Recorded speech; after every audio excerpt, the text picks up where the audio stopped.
These lush green lawns, interesting architecture, and a variety of different disciplines inspired me to create. The most interesting thing about NID is that it has various disciplines under one roof: visual communication and industrial design. In visual communication, we have graphics and exhibition design. Industrial design consists of product design, furniture design, ceramic design, and textiles. An interaction between these disciplines and between different people was a very interesting one for me, since there is a lot to learn from such interaction amongst people. In the foundation, we learned skill courses. These skills help a designer to transform his ideas into visuals. In short, from concepts into reality.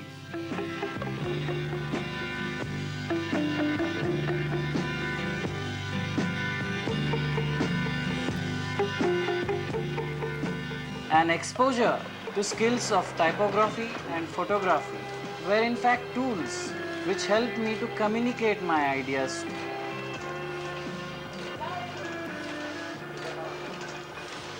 The choice of industrial design was a very natural one to me. I had always liked to do things with my own hands. A constant guidance from my teachers helped me to somehow strike this balance between learning to know and learning to do. This reminds me of what Professor Ravi Mathai had once talked about. As an institution concerned with the application of knowledge to professional skills, you have to learn how to use knowledge. It is not enough to learn the mantras of the profession. You must have to make it out. He is not going to guarantee. So I can understand the sharpness of it. But there and there it messes. But there are two ways of doing it. One is you could make joint there, like this. And then you see the front, the width-wise. Other one is doing like that, but there you see the joint. The verbalization, the vocalization is not a substitute for doing. By doing, it is not so much that you discover knowledge as you discover your own capabilities or lack of them.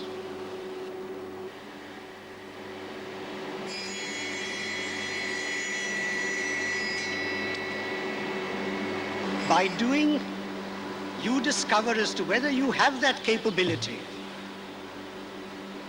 of making the leap from where analysis ends to the point where a solution begins. Whether you have the capability of making the leap from the point where the systematic ends and where creativity begins. Have you the capacity to bridge the gap from the point where knowledge ends and inspiration begins? Have you the capacity to bridge the gap from where science ends and art begins? This is the value of doing, to discover your own capabilities. Because of metal flat, you don't need to make this countersunk hole. It's nicer that it is a rounded hole, no? So you don't need extra work required. And it's nicer feeling while also. When you touch it on the building, it will later. An industrial designer should be very sensitive to materials. He should understand the materials very well. Then only he can transform his ideas into good designs. For this, a designer should be able to know the material, the construction, and the processes behind the product very well. A study of classics and making replicas of it helped me to understand and develop this sensitivity for materials. The replica that you are seeing is a cabinet by a very famous Danish cabinet maker, Johansen Hansen. The sensitive selection of joinery, the joinery that has been used for the drawers, and the interesting way that the handles have been molded were a few points that were really impressive.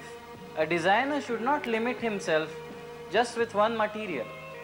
a combination of material at times is an ideal one.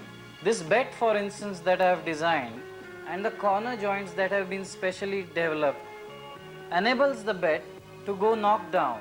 Look at the wood. The springiness that a wood can have is something that is unique as a property of wood, that you would be able to know and understand only when you have worked with wood, only when you have done prototyping with wood.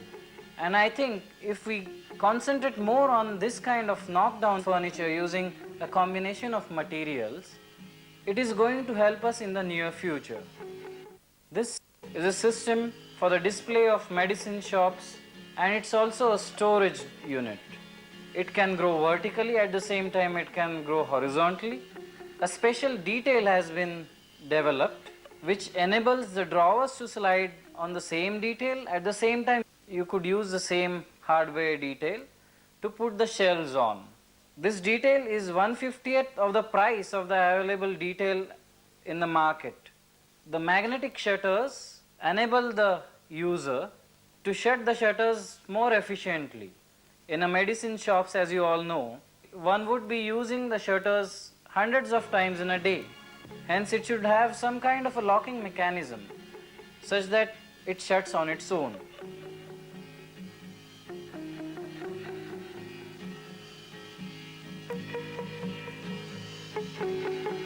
Look at the drawer. You just take out the drawer and put it in the place where it has to go and fit. Just remove the shutter and the drawer unit becomes a shelving unit, and the shelving unit becomes a drawer unit. You would ask me as to what is a system. A system is a combination of different modules put together to form a whole, or you can also call it that different components come together and form a homogeneous structure or a homogeneous family, which can called be a system.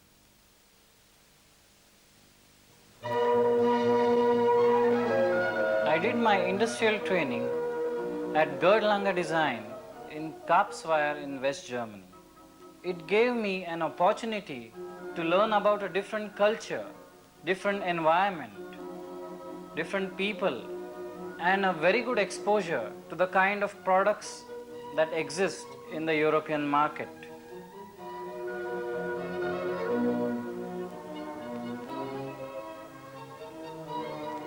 All the classics that I had an opportunity to study, the material, the construction, and the amount of perfection achieved through finishes was very inspiring. Look at all these chairs.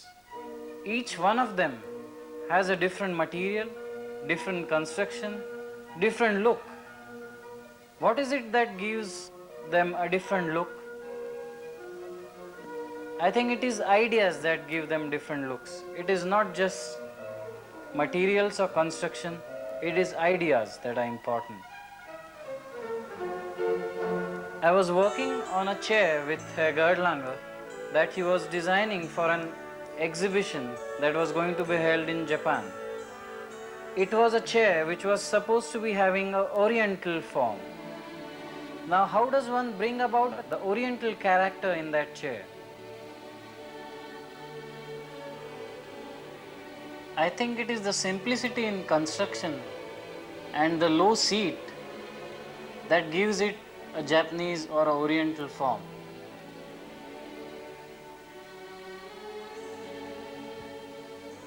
A designer should be well informed about the production processes that he is going to use to manufacture his own product.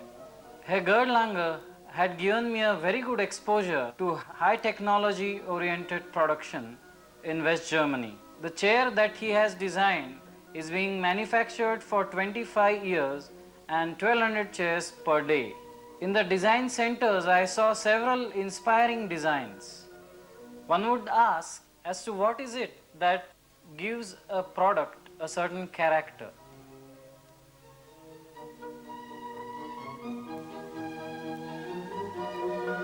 Is it the construction?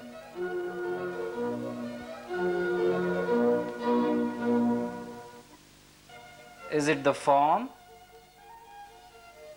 or is it the material, or is it the combination of some of these aspects that gives it a certain character?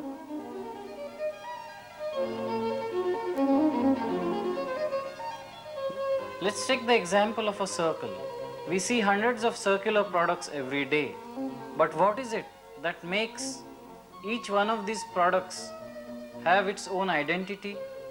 I think it is innovative usage of material combined with different construction that gives them an individual or a very different identity. How to think of new ideas and adapt them to available technology and materials is the most significant thing that I think I learned from my interaction with Herr Gerdlanger.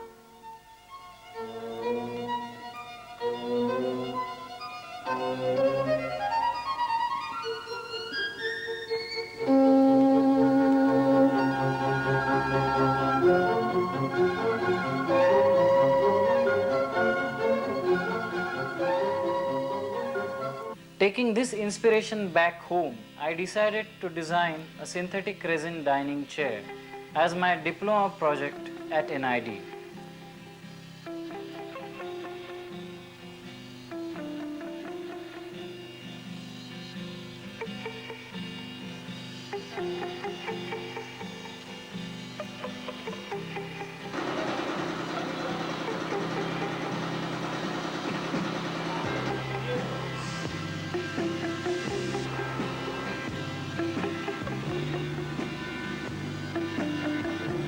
A thorough understanding of the plastic molding processes, a study of the mold making, and innovative methods that one can use to save material for mass productions were some of the things that helped me to transform my idea into a reality.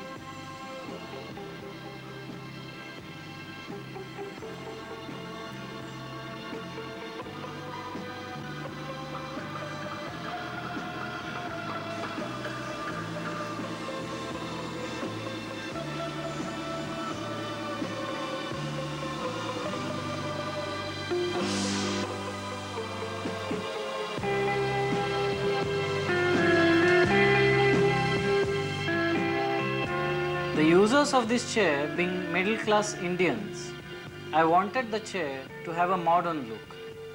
At the same time, I wanted the chair to look Indian.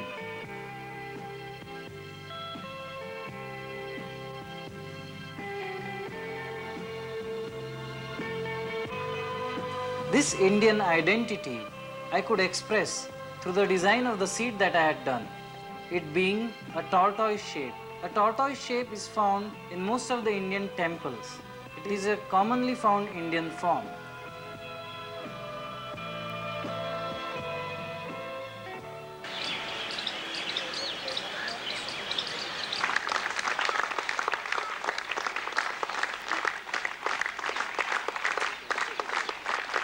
You must feel today more educated than when you entered this institute.